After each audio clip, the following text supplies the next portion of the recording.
ಆಕಾಶವಾಣಿ ಕಲಬುರಗಿ.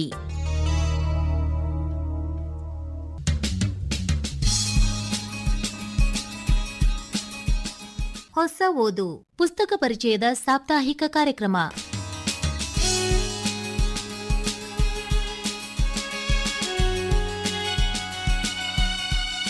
ಇಂದಿನ ಹೊಸ ಓದು ಪುಸ್ತಕ ಪರಿಚಯ ಕಾರ್ಯಕ್ರಮದಲ್ಲಿ ಡಾಕ್ಟರ್ ಚೆನ್ನವೀರ ಶಿವಾಚಾರ್ಯರು ಮಹಾಸ್ವಾಮಿಗಳು, ಶ್ರೀ ಚನ್ನಬಸವೇಶ್ವರ ಸಂಸ್ಥಾನ ಹಿರೇಮಠ ಸುಕ್ಷೇತ್ರ ಹಾರ್ಕೂಡ್ ಅವರ ಚೆನ್ನ ಶ್ರೀವಾಣಿ ಹಾಗೂ ಬಿಆರ್ ಪೊಲೀಸ್ ಪಾಟೀಲ್ ಅವರ ಉರಿಯ ಗದ್ದುಗೆ ಈ ಪುಸ್ತಕಗಳ ಪರಿಚಯ ಮಾಡಿಕೊಳ್ಳುವಿರಿ.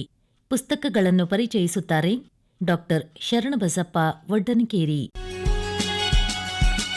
ಕನ್ನಡ ನಾಡಿನ ಪ್ರಗತಿಗೆ ಮಠಗಳ ಪಾತ್ರ ಹಿರಿದಾಗಿದೆ. ಜನರಲ್ಲಿ ಜಾಗೃತಿ ಮೂಡಿಸುವುದರ ಜೊತೆಗೆ ಸಾಮಾಜಿಕ ಕ್ಷೇತ್ರದಲ್ಲಿ ಮಠಗಳು ಸಲ್ಲಿಸುತ್ತಿರುವ ಸೇವೆ ಅನನ್ಯವಾದದ್ದು. ಅದರಲ್ಲೂ ಕಲ್ಯಾಣ ಕರ್ನಾಟಕ ಭಾಗದಲ್ಲಿ ಮಠಗಳು ಸಾಮರಸ್ಯ ಮತ್ತು ಸೌಹಾರ್ದತೆಗೆ ಪ್ರಸಿದ್ಧವಾಗಿದ್ದು, ಅಂತಹದರಲ್ಲಿ ಹಾರಕೂಡದ ಶ್ರೀ ಚನ್ನಬಸವೇಶ್ವರ ಸಂಸ್ಥಾನ ಹಿರೇಮಠವು ಮುಂಚೂಣಿಯಲ್ಲಿದೆ. ಸ್ವತಃ ಸಾಹಿತಿಗಳಾಗಿರುವ ಡಾಕ್ಟರ್ ಚೆನ್ನವೀರ ಶಿವಾಚಾರ್ಯರು ಸಾಹಿತ್ಯ ಸಾರಸ್ವತ ಲೋಕಕ್ಕೆ ಹಲವಾರು ಕೃತಿಗಳನ್ನು ನೀಡಿದ್ದಾರೆ. ಅದರಲ್ಲಿ ಚೆನ್ನ ಶ್ರೀವಾಣಿ ಒಂದು ಪ್ರಮುಖ ಕೃತಿಯಾಗಿದೆ. ಈ ಕೃತಿ ಅವಲೋಕಿಸಿದಾಗ ನಾಡಿನ ಬಹುಭಾಷಾ ವಿದ್ವಾಂಸರಾದ ಡಾಕ್ಟರ್ ಸಂಗಮೇಶ್ ಸೌದತ್ತಿ ಮಠರವರು ಮುನ್ನುಡಿಯಲ್ಲಿ ಪ್ರಜಾವಾಣಿಯಲ್ಲಿ ಪೂಜ್ಯ ಡಾಕ್ಟರ್ ಚೆನ್ನವೀರ ಶಿವಾಚಾರ್ಯರ ಈ ಅಂಕಣ ಬರಹಗಳ ಶೀರ್ಷಿಕೆ ಅಮೃತವಾಣಿ. ಇದು ವಿಶೇಷವಾಗಿ ಸಮಾಜ ಮತ್ತು ಧರ್ಮ ಆಧ್ಯಾತ್ಮಗಳಿಗೆ ಕೇಂದ್ರೀಕೃತವಾಗಿರುವಂತಹದ್ದು. ಇದರಲ್ಲಿ ಶುದ್ಧ ಸಾಹಿತ್ಯಕ್ಕಿಂತ ದಾರ್ಶನಿಕ ಸಾಹಿತ್ಯದ ಸೌಗಂಧ ಸೂಸಿ ಹರಿದಿದೆ. ಇನ್ನೊಂದು ಇದರ ವೈಶಿಷ್ಟ್ಯವೆಂದರೆ ಇಲ್ಲಿರುವ ಎಲ್ಲ 61 ಲೇಖನಗಳು ಅ ಅಕ್ಷರದಿಂದ ಆರಂಭವಾಗುವ ವಿಶಿಷ್ಟ ಪದಗಳನ್ನು ಆ ಪದಗಳ ಅರ್ಥದೊಂದಿಗೆ ಪ್ರತಿ ಬರಹ ಆರಂಭವಾಗುತ್ತದೆ. ಮುಂದುವರೆದಂತೆ ಅ ಪದದ ಜಾಡು ಹಿಡಿದು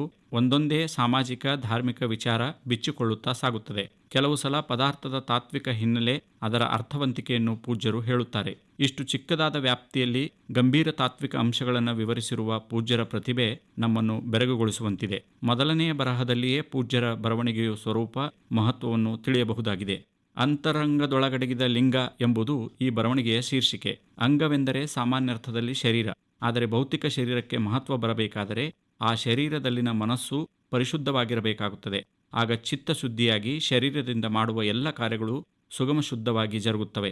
ಅದು ಆ ವ್ಯಕ್ತಿಯ ಶ್ರೇಯೋಭಿವೃದ್ಧಿ ಕಡೆಗೆ ಸಾಗುತ್ತದೆ ಎಂದು ಶ್ರೀಗಳು ಹೇಳುತ್ತಾರೆ. ಇದು ಬಹಳ ಅರ್ಥಪೂರ್ಣವಾದ ವಿವೇಚನೆ. ಶರೀರದಿಂದ ಮನಸ್ಸು, ಮನಸ್ಸಿನಿಂದ ಬದುಕಿನ ಶ್ರೇಯಸ್ಸು. ಇದನ್ನು ಎಲ್ಲರೂ ಅರ್ಥ ಮಾಡಿಕೊಳ್ಳಬೇಕು. ಮನ ಶುದ್ಧವಾಗಿಲ್ಲದೆ ಇದ್ದರೆ ಶರೀರ ದಾರಿ ತಪ್ಪುತ್ತದೆ ಎಂಬ ವಿಚಾರ ಬಹಳ ಮಹತ್ವದ್ದು. ಇದಾದ ನಂತರ ತಾತ್ವಿಕ ವಿಚಾರದೆಡೆಗೆ ಪೂಜ್ಯರ ವಿವರಣೆ ಸಾಗುತ್ತದೆ. ಅಲ್ಲಿ ಪೂಜ್ಯರು ಒಂದು ಸ್ವಾರಸ್ಯಕರವಾದ ಮತ್ತು ನವೀನತಮವಾದ ಅರ್ಥದ ಬೆಳಕು ಚೆಲ್ಲುತ್ತಾರೆ. ಅಂಗವು ಲಿಂಗವಾಗಲು ಅದಲ್ಲಿನ ಮಧ್ಯದ ಗೆರೆಯನ್ನು ತೆಗೆದರೆ ಸಾಕು ಎನ್ನುತ್ತಾರೆ. ಲಿಂಗ ಎಂಬುದು ಪರಮಾತ್ಮನ ಸ್ವರೂಪ. ಅಂಗವನ್ನು ಹೊಂದಿರುವವನು ಪರಮಾತ್ಮನಾಗಲು ಅಡ್ಡ ಬರುವ ಗೆರೆ ತೆಗೆಯಬೇಕು. ಹಾಗೆಂದರೇನು ಎಂಬ ಜಿಜ್ಞಾಸೆ ನಮಗಾಗುತ್ತದೆ. ಅಡ್ಡಗೆರೆ ಎಂದರೆ ಅದು ಕಣ್ಣಿಗೆ ಕಾಣುವ ಅಡ್ಡಗೆರೆಯಾದರೂ ಜಂಜಾಟದ ಬದುಕಿನಲ್ಲಿ ಸಾಗುವಾಗ ಎಷ್ಟೋ ಭೀಕರ ಅಡೆತಡೆಗಳು, ಕಷ್ಟಗಳು ಎದುರಾಗುತ್ತವೆ. ಅವೇ ಅಡ್ಡಗೆರೆಗಳು. ಅವು ಅಂಗವನ್ನು ಲಿಂಗವನ್ನಾಗಿ, ಅಂದರೆ ಶಿವನನ್ನಾಗಿ ಮಾಡಲು ಅಡ್ಡಿಯಾಗುತ್ತವೆ. ಅವುಗಳನ್ನು ನಿವಾರಿಸಿದಾಗ ಮಾತ್ರ ಅಂಗನು ಲಿಂಗವಾಗಬಲ್ಲನು. ಅಹಂಕಾರ ಎನ್ನುವುದು ಆ ಅಡ್ಡಗೆರೆಗಳಲ್ಲಿ ಮುಖ್ಯವಾದುದು. ಅದನ್ನು ಮೊದಲು ನಿವಾರಿಸತಕ್ಕದ್ದು ಎನ್ನುತ್ತಾರೆ. ಅಹಂಕಾರ ಎಂಬುದು ಹಣ, ಅಧಿಕಾರ, ವಿದ್ಯೆ, ಯೌವನ, ಸೌಂದರ್ಯ ಇವುಗಳಿಂದ ಉಂಟಾಗುತ್ತದೆ. ಇವು ಇದ್ದಾಗಲೂ ಯಾವನು ಅಹಂಕಾರದಿಂದ ಮೆರೆಯುವುದಿಲ್ಲವೋ ಅವನು ಮಾತ್ರ ಲಿಂಗನಾಗಲು, ಪರಮಾತ್ಮನಾಗಲು ಸಾಧ್ಯ. ಅಂತಹವನ ಬಾಳೆ ಸಾರ್ಥಕ ಎಂದು ಬರಹವನ್ನು ಪೂರ್ಣಗೊಳಿಸುತ್ತಾರೆ. ಅಂಗರಕ್ಷಕರ ಬಗ್ಗೆ ಹೇಳುತ್ತಾ ಪೂಜ್ಯರು, ಗಣ್ಯರ ಬೆಂಗಾವಲಾಗಿ ನಿಲ್ಲುವ ಅಂಗರಕ್ಷಕರು ಯಾವಾಗಲೂ ಜಾಗೃತರಾಗಿದ್ದು ತಮ್ಮ ಕಾಯಕ ಮಾಡುತ್ತಾರೆ. ಅವರು ತಮ್ಮ ಕರ್ತವ್ಯವನ್ನು ನಿಭಾಯಿಸಬೇಕಾದರೆ ಅವರಲ್ಲೂ ನಿಷ್ಠೆ, ಪ್ರಾಮಾಣಿಕತೆ, ಸ್ಥಿತಿಪ್ರಜ್ಞತೆ, ಆಶೆ ಆಮಿಷಗಳಿಗೆ ಒಳಗಾಗದೆ ಇರುವುದು, ಸಾಹಸ, ಧೈರ್ಯ ಇಂಥ ಗುಣಗಳನ್ನು ಪಡೆದಿರಬೇಕಾಗುತ್ತದೆ ಎಂದು ಶ್ರೀಗಳು ಹೇಳುತ್ತಾರೆ. ಅಂಗರಕ್ಷಕರು ಮೈಮರೆತರೆ ಗಣ್ಯರ ಜೀವಕ್ಕೆ ಆಪತ್ತು ಉಂಟಾಗುತ್ತದೆ. ಇದನ್ನೆಲ್ಲ ಶ್ರೀಗಳು ಹೇಳುವುದನ್ನು ನೋಡಿದರೆ ನಾವು ಯಾವತ್ತೂ ಈ ಅಂಗರಕ್ಷಕರ ಬಗ್ಗೆ ಇಷ್ಟೆಲ್ಲ ಯೋಚಿಸೇ ಇಲ್ಲವಲ್ಲ ಎನಿಸುತ್ತದೆ. ಅಂದರೆ ಪೂಜ್ಯರ ದೃಷ್ಟಿ ಇಂಥವರನ್ನು ಕುರಿತು ಚಿಂತಿಸಿದೆ ಎಂದರ್ಥ. ನಂತರ ಕೊನೆಗೆ ಶ್ರೀಗಳು ಮತ್ತೊಂದು ಸತ್ಯವನ್ನು ಹೇಳುತ್ತಾರೆ. ಭೂಲೋಕದಲ್ಲಿ ಮಾನವನನ್ನು ರಕ್ಷಿಸಲು ಮಾನವ ಎಂಬ ಅಂಗರಕ್ಷಕರು ಇದ್ದಂತೆ ಪರಲೋಕದಲ್ಲೂ ಒಬ್ಬ ರಕ್ಷಕನಿದ್ದಾನೆ. ಅವನೇ ಜಗತ್ತನ್ನು ರಕ್ಷಿಸುವ ಶಿವ ಮಹಾದೇವ. ಅವನ ರಕ್ಷಣೆ ಒಂದು ಕ್ಷಣ ತಪ್ಪಿದರೆ ಇಡೀ ಜಗತ್ತೇ ಸರ್ವನಾಶವಾಗುತ್ತದೆ. ಅಂತೆಯೇ ಜಗದ ರಕ್ಷಕನಾದ ಶಿವನನ್ನು ಮರೆಯದೇ ಸ್ಮರಿಸುತ್ತಾ ಸುರಕ್ಷಿತವಾಗಿರುವುದನ್ನು ನಾವು ರೂಢಿಸಿಕೊಳ್ಳಬೇಕು.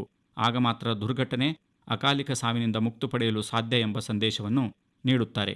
ಪೂಜ್ಯರು ಈ ಕೃತಿಯಲ್ಲಿ ತಾಯಿಯ ಶ್ರೇಷ್ಠತೆಯ ಬಗ್ಗೆ ಅನೇಕ ಕಡೆ ಹೇಳಿದ್ದಾರೆ. ತಾಯಿ ದೇವರಿಗಿಂತ ಇನ್ನೂ ದೇವರಿಲ್ಲ ಎಂಬ ಹೇಳಿಕೆಯಂತೆ ತಾಯಿಗೆ ಗೌರವ ಕೊಡುವಲ್ಲಿ ಯಾರೂ ಹಿಂದೆ ಸರಿಯಬಾರದೆಂಬ ಸಂದೇಶವನ್ನು ನೀಡಿದ್ದಾರೆ. ಅಂತಃಕಲವನ್ನು ಕುರಿತು ಹೇಳುತ್ತಾ ಅದರ ವಿಶಾಲವಾದ ಸಂಬಂಧಗಳ ಪರಿಣಾಮವನ್ನು ಮನದಟ್ಟು ಮಾಡಿಕೊಡುತ್ತಾರೆ. ಒಳ ಜಗಳದಿಂದಾಗಿ ದೇಶ, ರಾಜ್ಯ, ಸಂಸ್ಥಾನ, ಊರು, ಸಮಾಜ, ಕುಟುಂಬಗಳ ನಾಶ ಖಚಿತ. ಅದಕ್ಕೆ ಮಹತ್ವ ಮದ್ದು ಎಂದರೆ ಐಕ್ಯತೆ, ಒಗ್ಗಟ್ಟು ಎನ್ನುತ್ತಾರೆ. ಶ್ರೀಗಳು ಅಂತರಂಗದ ಕುರಿತು ಹೇಳುತ್ತಾ ಮನುಷ್ಯನ ಅಂತರಂಗವೆಂದರೆ ಅವನ ಮನಸ್ಸು. ಅದು ಶುದ್ಧವಾಗಿರಬೇಕು. ಅದು ಶುದ್ಧವಾಗಿದ್ದರೆ ಅವನ ಚಟುವಟಿಕೆಗಳು, ಅಂದರೆ ಅವನ ಇಡೀ ಜೀವನವೇ ಸಾತ್ವಿಕ ನಿಟ್ಟಿನಲ್ಲಿ ಸರಿದಾರಿಯಲ್ಲಿ ಸಾಗುತ್ತದೆ, ವಿಕಾಸದೆಡೆಗೆ ಸಾಗಲು ಪ್ರೇರಣೆ ನೀಡುತ್ತದೆ.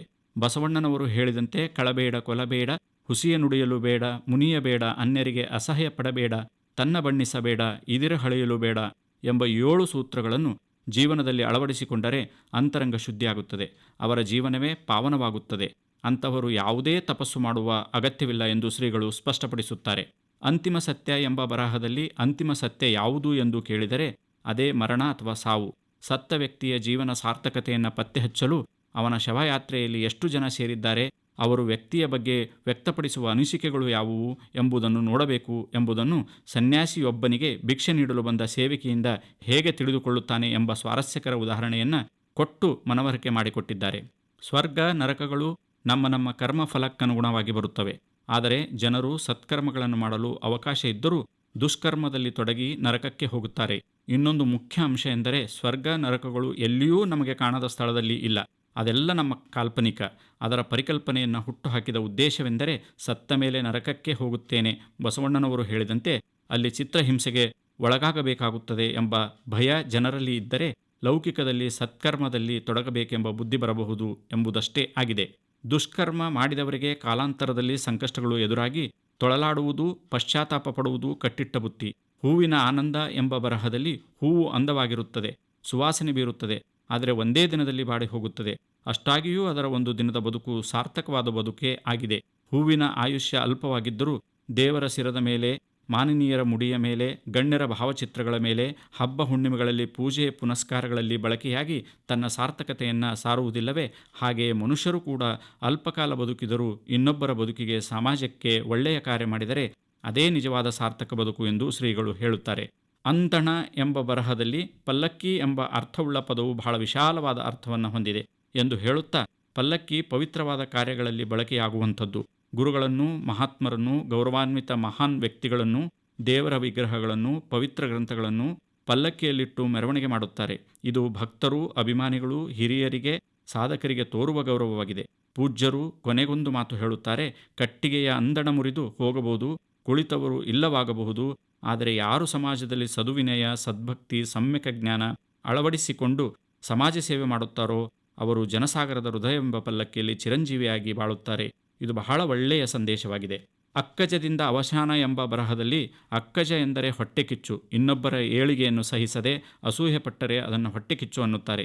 ಇದು ಒಂದು ರೀತಿಯ ಅಹಂಕಾರದ ಮತ್ತೊಂದು ರೂಪವಾಗಿದೆ. ಹೊಟ್ಟೆಕಿಚ್ಚು ನಮ್ಮನ್ನು ಸುಡುತ್ತದೆ ಹೊರತು ಬೇರೆಯವರಿಗೆ ಅದರಿಂದೇನೂ ಆಗುವುದಿಲ್ಲ. ಆದ್ದರಿಂದ ಯಾರು ಏನೇ ಅಂದರೂ, ಹೊಟ್ಟೆಕಿಚ್ಚು ಪಟ್ಟರೂ ಕೊನೆಗೊಂದು ಅಗೋಚರ ಶಕ್ತಿ ಸದ್ಗುಣಿಗಳಾಗಿ ಉನ್ನತಿಯ ಕಡೆ ಹೋಗುವವರನ್ನು ರಕ್ಷಣೆ ಮಾಡಿಯೇ ಮಾಡುತ್ತದೆ. ಆ ಶಕ್ತಿಯನ್ನೇ ನಾವು ದೇವರು ಎನ್ನುವುದು. ಅಂತಹ ದೇವರನ್ನು ನಂಬಿದವರಿಗೆ ಯಾವಾಗಲೂ ಯಶಸ್ಸಿನ ದಾರಿ ತೆರೆದೇ ಇರುತ್ತದೆ. ಹೊಟ್ಟೆಕಿಚ್ಚು ಪಡುವವರು ತಮ್ಮಲ್ಲಿ ತಾವೇ ಮಾನಸಿಕ ನೋವು ಅನುಭವಿಸುತ್ತಾ ಕೂಡುತ್ತಾರೆ.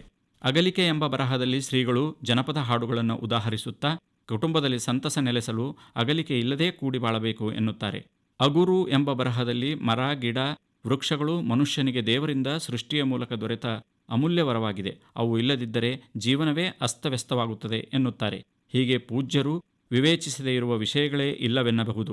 ಅಪಾರವಾದ ಅವರ ಅನುಭವ, ಹೊಸತರದಲ್ಲಿ ಕಾಣುವ ದೃಷ್ಟಿಕೋನ, ಮಾನವ ಬದುಕಿನ ಯೋಗಕ್ಷೇಮದ ಕಳಕಳಿ, ಸರಳ ನೇರ ಅಭಿವ್ಯಕ್ತಿಯ ಶೈಲಿ, ಕರಿಯನ್ನು ಕನ್ನಡಿಯೊಳಗೆ ಹಿಡಿದಿಡುವ ಕೌಶಲ್ಯ, ಸಮಾಜೋನ್ನತಿಯ ವಿಶಾಲ ಭಾವ, ಸರ್ವಸಮನ್ವಯದ ಸನ್ಮಾರ್ಗದರ್ಶನ ಮುಂತಾದ ಹಲವಾರು ಅಂಶಗಳು ಸಮ್ಮಿಳಿತವಾಗಿವೆ. 61 ಬರಹಗಳನ್ನು ಒಟ್ಟಾರೆ ನೋಡಿದಾಗ ಮಾನವ ಜನಕಲ್ಯಾಣದ ಅದ್ಭುತ ಸಂದೇಶಗಳು ಇಲ್ಲಿ ಹೆಣೆದುಕೊಂಡು ವಿವಿಧ ಪುಷ್ಪಗಳ ಒಂದು ಬೃಹತ್ ಹೂಮಾಲೆಯಂತೆ ಜನಸಾಮಾನ್ಯರಿಗೆ ಅಮೃತ ಬಿಂದುಗಳಾಗಿ ಕಂಗೊಳಿಸಿವೆ. ಪುಸ್ತಕದ ಮುದ್ರಣ ಅಂದವಾಗಿದ್ದು ಶ್ರೀ ಚೆನ್ನಬಸವೇಶ್ವರ ಸಂಸ್ಥಾನ ಹಿರೇಮಠ ಹಾರಕೂಡ ಪ್ರಕಾಶನದಿಂದ ಪ್ರಕಾಶಗೊಂಡ ಈ ಪುಸ್ತಕದಲ್ಲಿ 142 ಪುಟಗಳಿದ್ದು 300 ಬೆಲೆ ನಿಗದಿಪಡಿಸಲಾಗಿದೆ. ಪೂಜ್ಯರ ಭಾವಚಿತ್ರ ಇರುವ ಮುಖಪುಟ ಅತ್ಯಾಕರ್ಷಣೀಯವಾಗಿದ್ದು ಮುದ್ರಣ ವರ್ಣರಂಜಿತವಾಗಿದೆ.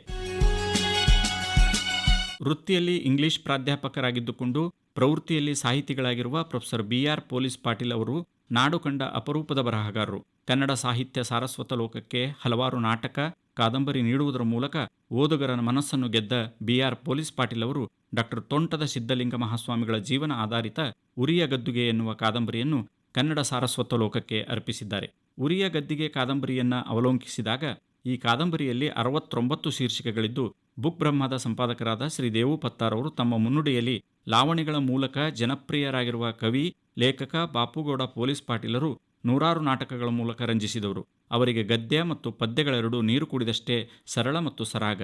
ಕವಿಯಾಗಿ ಚಿರಪರಿಚಿತರಿರುವ ಪಾಟೀಲರು ಕಾದಂಬರಿ ರಚನೆಯಲ್ಲೂ ಸೈ ಎನಿಸಿಕೊಂಡಿದ್ದಾರೆ. ಬೆಳಗಾವಿ ನಾಗನೂರು ಮಠದ ಶಿವಬಸವ ಸ್ವಾಮಿಗಳ ಜೀವನ ಆಧಾರಿತ ಮಹಾವೃಕ್ಷ ಎಂಬ ಕಾದಂಬರಿ ಬರೆದಿದ್ದ ಪೊಲೀಸ್ ಪಾಟೀಲರು ಸದ್ಯ ಗದುಗಿನ ತೋಂಟದ ಸಿದ್ಧಲಿಂಗ ಶ್ರೀಗಳ ಬದುಕು ಸಾಧನೆ ಆಧರಿಸಿ ಉರಿಯ ಗದ್ದಿಗೆ ಕೃತಿಯ ಮೂಲಕ ನಮ್ಮ ಮುಂದಿದ್ದಾರೆ.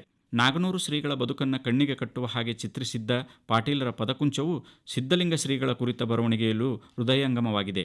ಪಾಟೀಲರಿಗೆ ಗುರುಗಳು ಹೊರಗಿನವರಲ್ಲ, ಒಳಗಿನವರೇ ಆಗಿರುವುದು ಅಥವಾ ಒಳಗೆ ಮಾಡಿಕೊಂಡಿದ್ದು ಕಾರಣ ಇರಬಹುದು. ಈ ಕಾದಂಬರಿಯ ತಂತ್ರವೇ ಅದಕ್ಕೆ ಸಾಕ್ಷಿ ಎನಿಸಿದೆ. ಪ್ರಮುಖ ಪಾತ್ರವೇ ತನ್ನ ಕತೆ ಹೇಳಿಕೊಳ್ಳುವ ತಂತ್ರವನ್ನು ಪೊಲೀಸ್ ಪಾಟೀಲರು ಈ ಕಾದಂಬರಿಯಲ್ಲಿ ಬಳಸಿದ್ದಾರೆ. ಆದರೆ ಕೇವಲ ಆತ್ಮಕಥಾನಾತ್ಮಕ ತಂತ್ರ ಅಲ್ಲ, ಅಥವಾ ಪ್ರಜ್ಞಾಪ್ರವಾಹ ಮಾದರಿಯ ತಂತ್ರವೂ ಅಲ್ಲ. ಕೇಂದ್ರ ಪಾತ್ರವು ತನ್ನ ಕತೆ ಹೇಳುತ್ತದೆ, ಅದು ತಾನಾಗೆ ಹೇಳುವುದಿಲ್ಲ. ಅದಕ್ಕೊಂದು ಸಮಯ, ಸಂದರ್ಭವನ್ನು ಪಾಟೀಲರು ಸೃಷ್ಟಿಸಿದ್ದಾರೆ. ವಿಜಯದಶಮಿಯ ರಾತ್ರಿ ನಡೆಯುವ ಘಟನೆಗಳ ಮೂಲಕ ಆರಂಭವಾಗುವ ಹೇಳುವ ಕಥೆಯ ಕೇಳುಗ ಬೇರಾರೂ ಅಲ್ಲ, ಕಾಲಪುರುಷ ತೋಂಟದ ಸಿದ್ಧಲಿಂಗ ಶ್ರೀಗಳು. ಕಾಲಪುರುಷನೊಂದಿಗೆ ಮುಖಾಮುಖಿ ಆಗುತ್ತಾ ಸಂವಾದ ನಡೆಸಿದ ಮಾದರಿಯಲ್ಲಿ ಇಡೀ ಕಾದಂಬರಿಯ ಕಥೆಯನ್ನು ಹೆಣೆದಿದ್ದಾರೆ. ಲೇಖಕರ ಕಲ್ಪನೆಯಲ್ಲಿ ಅವರು ಕಂಡು ಕೇಳಿದ, ಓದು ತಿಳಿದ, ನೋಡಿ ಅನುಭವಿಸಿದ್ದು ಸೇರಿದಂತೆ ಹಲವು ರೀತಿಯಲ್ಲಿ ಸಂಗ್ರಹಿಸಿದ, ಗ್ರಹಿಸಿದ ಸಂಗತಿಗಳನ್ನು ಕಲ್ಪನೆಯ ಪಾತ್ರೆಯ ಮೂಲಕ ಹಾಯಿಸಿ ಕಥೆಯಾಗಿಸಿದ್ದಾರೆ. ಇದು ನಮ್ಮ ಜೊತೆ ಬದುಕಿದ ಜೀವಂತ ವ್ಯಕ್ತಿತ್ವವೊಂದು ಅಸಾಧಾರಣ ಸಾಧನೆ ಮಾಡಿ ಕಥೆಯಾದ ಸೋಜಿಗ. ನಮ್ಮ ಮುಂದೆಯೇ ನಡೆದ ಪವಾಡವೊಂದನ್ನು ಅಚ್ಚರಿ ಮೂಡಿಸುವ ಹಾಗೆ ಕಟ್ಟಿದ್ದು ಪೊಲೀಸ್ ಪಾಟೀಲರ ಲೇಖನಿಯ ವಿಶೇಷ. ಪೊಲೀಸ್ ಪಾಟೀಲರು ಕಾದಂಬರಿಯಲ್ಲಿ ಕಟ್ಟಿದ ತೋಂಟದ ಸಿದ್ಧಲಿಂಗ ಶ್ರೀಗಳ ಬದುಕು ಸಾಧನೆಗಳ ಸೊಬಗು, ಸೊಗಸು ಕಣ್ಮನ ತಣಿಸುವಂತಿದೆ. ವಟುವಾಗಿದ್ದ ಸಿಂದಗಿಯ ಹಿರೇಮಠದ ಸಿದ್ದರಾಮ ಸಾಗಿ ಬಂದ ಹಾದಿ ಸರಳ ನೇರವಾದುದ್ದೇನಾಗಿರಲಿಲ್ಲ. ಕಾವ್ಯ, ಸಾಹಿತ್ಯ ಮತ್ತು ಜೀವನ ಪ್ರೀತಿಯ ಮೂಲಕ ಕಟ್ಟುವ ಪ್ರಕ್ರಿಯೆಯಲ್ಲಿ ಅಪಾರ ನಂಬುಗೆ ಇಟ್ಟುಕೊಂಡಿದ್ದ ಯುವ ಜೀವ ಪೂರ್ವಾಶ್ರಮದ ವಿವರಗಳನ್ನು ಹೇಳುವಾಗ ಯಾವುದೇ ರೀತಿಯ ಭಾವೋದ್ವೇಗಕ್ಕೆ ಒಳಗಾಗುವುದಿಲ್ಲ. ತಣ್ಣನೆಯ ಮಂದ್ರ ಸ್ವರದಲ್ಲಿ ಸಂಗೀತ ಸಾಗಿದ ಹಾಗೆ, ಅಬ್ಬರಿಸಿ ಬೊಬ್ಬರಿಯದೆ ಶಾಂತ ರೀತಿಯಲ್ಲಿ ನದಿಯೊಂದು ಹರಿದ ಹಾಗೆ ಕಾದಂಬರಿಯ ಓಘ ಮತ್ತು ಓಟವಿದೆ. ಕಾದಂಬರಿ ಬಯಸುವ ತರ್ಕಬದ್ಧ ಸಂಗತಿಗಳನ್ನು ಒಡಲಲ್ಲಿ ಇಟ್ಟುಕೊಂಡಿರುವ ಹಾಗೆ ಜೀವಂತ ವ್ಯಕ್ತಿತ್ವಕ್ಕೆ ಅನ್ಯಾಯವಾಗಬಾರದು ಎಂಬ ಎಚ್ಚರವೂ ಪಾಟೀಲರ ಜೊತೆಗೆ ಇದೆ. ಇದರಿಂದಾಗಿ ಅದು ಜೀವನ ಚರಿತ್ರೆಯಾಗಿ ಬಿಡುವ ಅಪಾಯದಿಂದ ಪಾರಾಗಿದೆ. ಅದು ಆತ್ಮಕಥೆಯೂ ಆಗದಂತಹ ಎಚ್ಚರವನ್ನೂ ಲೇಖಕರು ವಹಿಸಿದ್ದಾರೆ. ಹಾಗಂತ ಅದು ಕೇವಲ ಸಂದರ್ಶನ ಮಾದರಿಯ ಮಾತುಕತೆಯೂ ಅಲ್ಲ. ಕಟ್ಟುವ ಹಂತದಲ್ಲಿ ಪಾಟೀಲರು ತೆಗೆದುಕೊಂಡ ಸ್ವಾತಂತ್ರ್ಯ ಮತ್ತು ಎಚ್ಚರಗಳು ಕಾದಂಬರಿಯ ಓದನ್ನು ಸರಾಗಗೊಳಿಸಿವೆ. ಗೊಂದಲಕ್ಕೆ ಎಡೆಯಿಲ್ಲದಂತಿರುವ ಬರವಣಿಗೆಯೂ ಸಂಕೀರ್ಣವೂ ಆಗಿಲ್ಲ. ಓದುಗ ಆರಂಭಿಸಬೇಕಷ್ಟೇ, ತಾನಾಗಿಯೇ ಮುಗಿದುಬಿಡುತ್ತದೆ.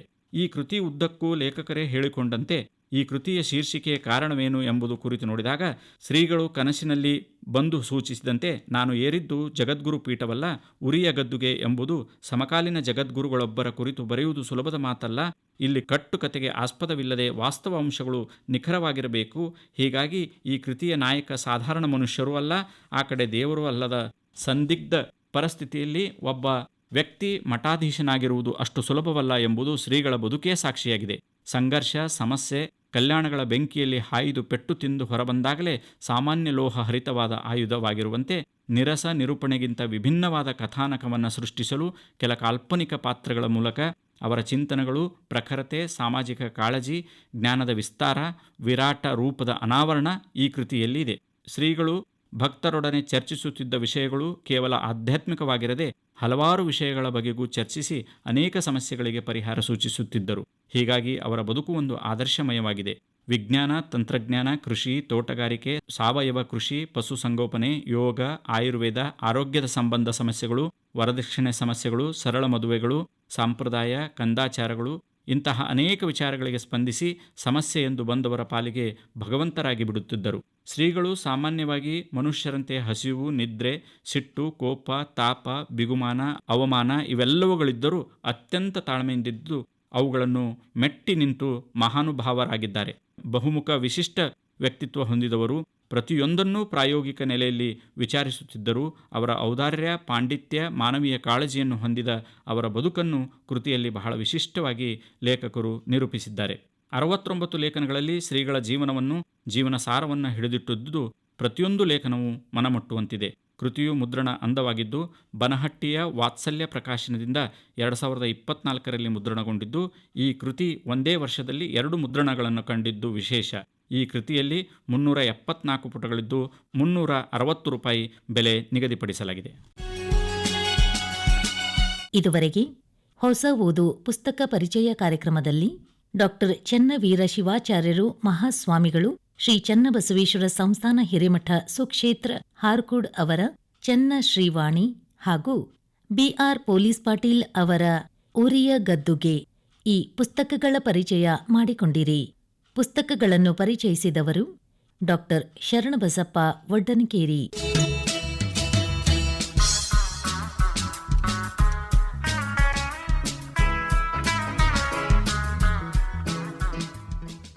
ನಿರ್ಮಾಣ ನೆರವು ಮಧು ದೇಶ್ಮುಖ್.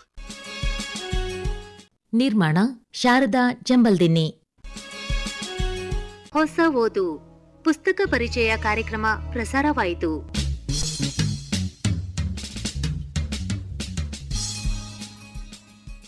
ಇದು ಆಕಾಶವಾಣಿ ಕಲಬುರಗಿ ಕೇಂದ್ರದ ಕೊಡುಗೆ.